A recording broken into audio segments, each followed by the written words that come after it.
Na TV digital, as informações são transmitidas por código binário, o mesmo utilizado por computadores. Isso garante uma imagem mais perfeita e livre de interferências.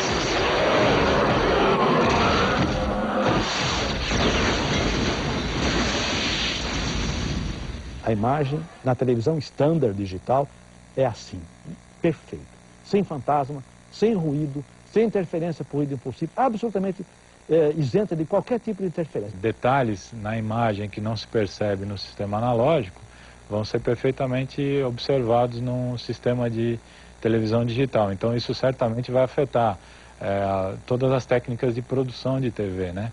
A TV digital irá permitir transmissões em HDTV, a TV de alta definição cuja qualidade é muito superior à atual.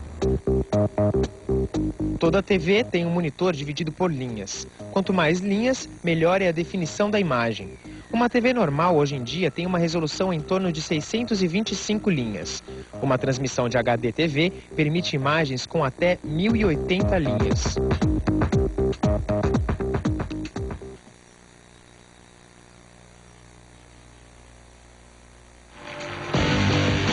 Atualmente, a maioria das TVs usam um formato mais quadrado, chamado de 4x3. As transmissões em HDTV adotam a proporção de 16:9, mais larga, semelhante ao que se vê no cinema.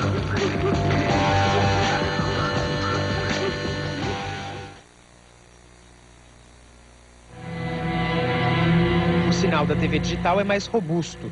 Isso significa que a transmissão será recebida com qualidade, mesmo em locais de difícil acesso, como as regiões centrais de grandes cidades. Isso também facilita a recepção em mídias portáteis, como celulares e notebooks.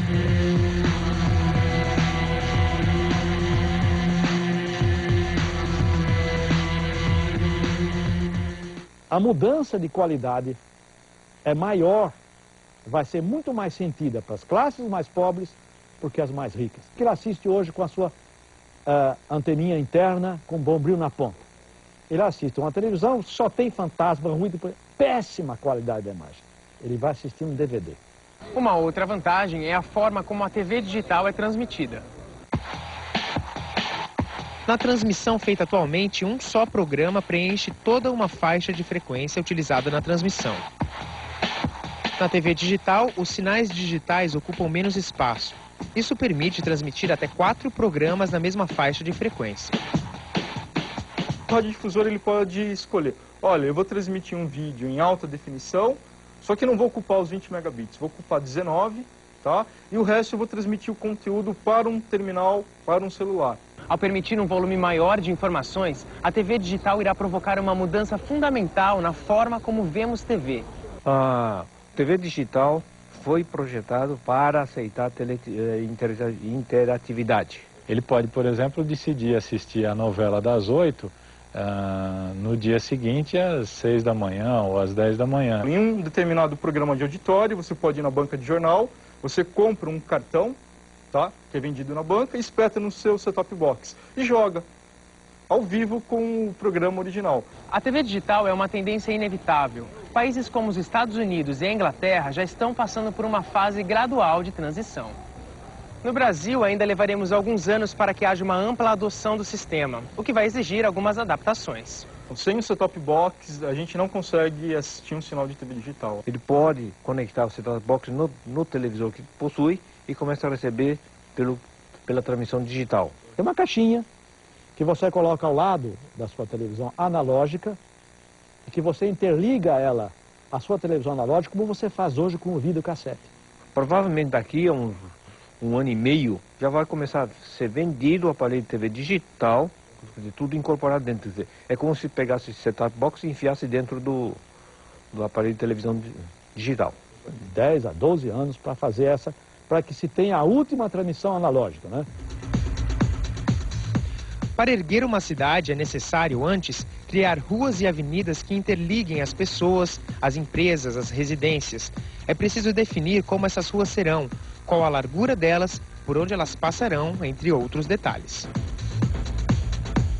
Implantar a TV digital no Brasil é como criar uma nova cidade. Alguém precisa planejar e estudar a estrutura na qual ela será baseada.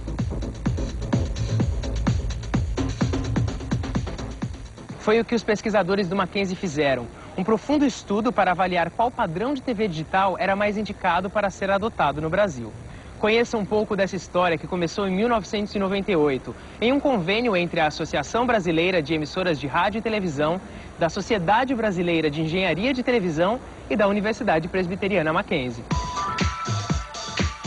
O objetivo era avaliar os 3 sistemas de TV digital existentes na época: o americano, a TSC, o europeu, DVB-T, e o japonês, ISDB-T. A ideia é fazer o teste com total isenção, né, fazendo apenas um levantamento técnico do comportamento desses sinais. O projeto contou com o apoio da NEC do Brasil por meio de incentivos fiscais do Ministério da Ciência e Tecnologia, com participação da CPQD. Diante do desafio, os engenheiros começaram a planejar as fases da pesquisa, que envolveriam testes de laboratório e testes de campo.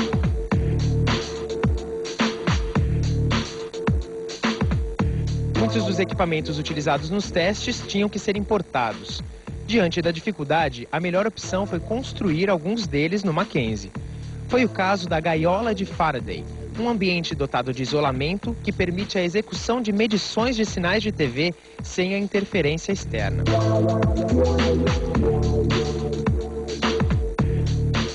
Os pesquisadores também tiveram que projetar uma unidade móvel, um verdadeiro laboratório ambulante para captar os sinais transmitidos, armazenar os dados e processá-los nos computadores.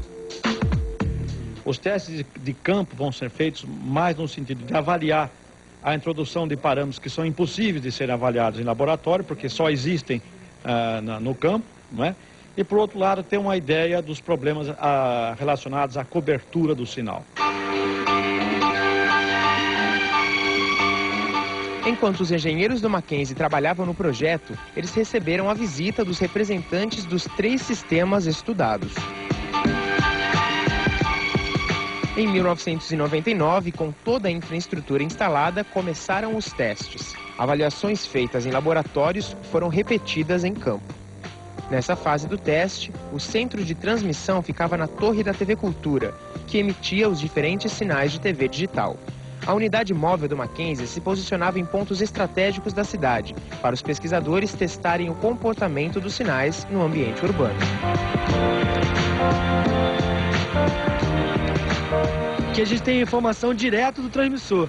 E depois, no campo, a gente vai ter uma informação captada do ar. Então a gente sabe o que o transmissor estava transmitindo. Então a gente sabe exatamente o que o ambiente de transmissão, que é a cidade de São Paulo, até chegar no ponto onde a gente está medindo, o que foi degradado do sinal, né? E os problemas que ocorreram nessa transmissão. Ao final dos testes, no ano de 2000, um relatório final foi enviado à Anatel como subsídio para a decisão do sistema de TV digital a ser adotado no Brasil. No mundo, ninguém nunca fez uma análise como nós vamos fazer aqui no Brasil em termos de comparar os sistemas existentes, né? Foi o primeiro teste feito no mundo com a profundidade que nós fizemos, comparando os 3 padrões. Ao perceber a abrangência da TV digital, ampliou-se o leque da discussão. Em novembro de 2003, o governo instituiu as diretrizes e objetivos do Sistema Brasileiro de TV Digital. Foram criados grupos de estudos para definir quais seriam as soluções mais adequadas tecnicamente. Para realizar os testes, houve convênio com a TVA, o Ministério da Educação e, mais recentemente, a TV Cultura. Os pesquisadores do Mackenzie ficaram encarregados de estudar aspectos importantes do assunto, como, por exemplo, propostas para garantir que as imagens cheguem aos domicílios sem interrupções.